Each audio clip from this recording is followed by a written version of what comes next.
Bonjour ou bonsoir, monsieur les journalistes, c'est selon. Après concertation et sur conseil de nos avocats, nous avons décidé de nous en limiter à une déclaration que j'ai l'honneur de vous lire.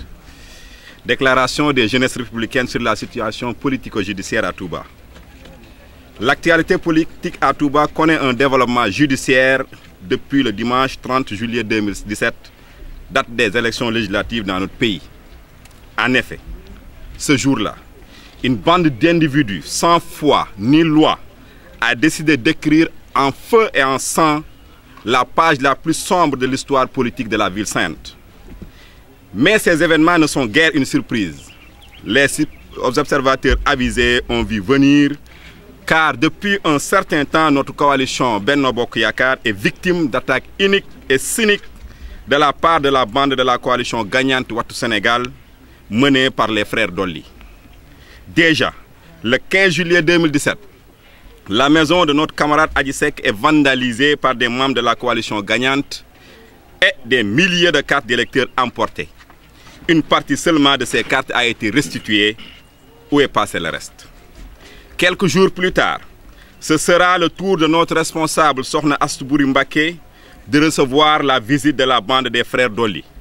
Elle échappera de justesse à ses agresseurs. À ces attaques répétées, nous avons décidé de point répondre ceci pour deux raisons.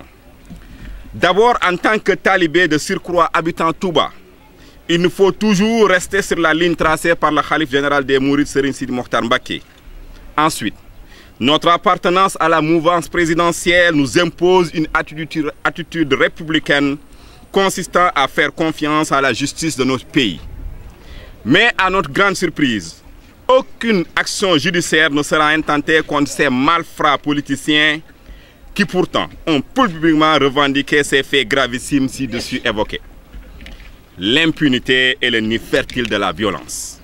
Dès lors, les intouchables vont continuer de fouler aux pieds les recommandations du calife et défier les autorités administratives et judiciaires du département. Aussi, leur violence aveugle atteindra-t-il son paroxysme la journée du 30 juillet 2017 avec le guet-apens attendu à notre camarade Morlo, qui heureusement a échoué, le saccage des bureaux de vote de Darou Khoudoss, l'empêchement du vote dans les centres de Tindodi, Madiana, Darou Khoudoss 1 et 2, Darou Minam, fief de nos principaux leaders, la tentative d'assassinat sur le député Abdoulahat Seck, suivi du saccage de sa maison.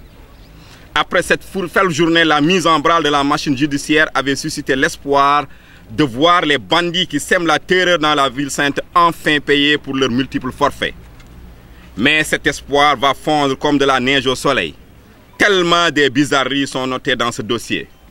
Parmi celles-ci, on peut noter la non-poursuite des frères Dolly. Selon notre avocat, leurs noms n'ont nullement été mentionnés sur le procès-verbal transmis au procureur près du tribunal régional de Diourbel.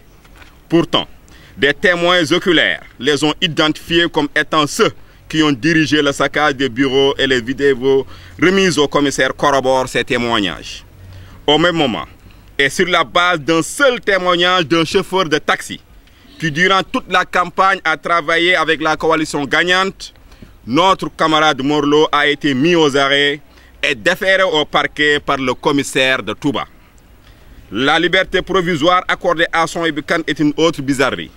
Formellement identifié par l'honorable député Abdoulahat Seck parmi ses agresseurs, Sohaibou est compromis par les images de cet événement. Ainsi, nous sentons dans cette affaire une volonté de couper la poire en deux en faisant porter le chapeau à Morlo.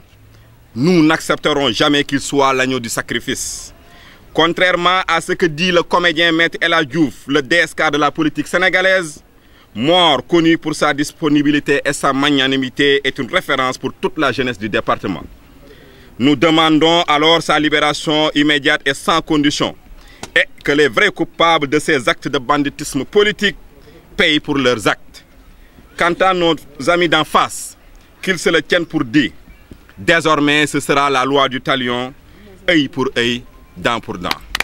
Et à Touba, le 14 août 2017, je vous remercie. On va changer de place.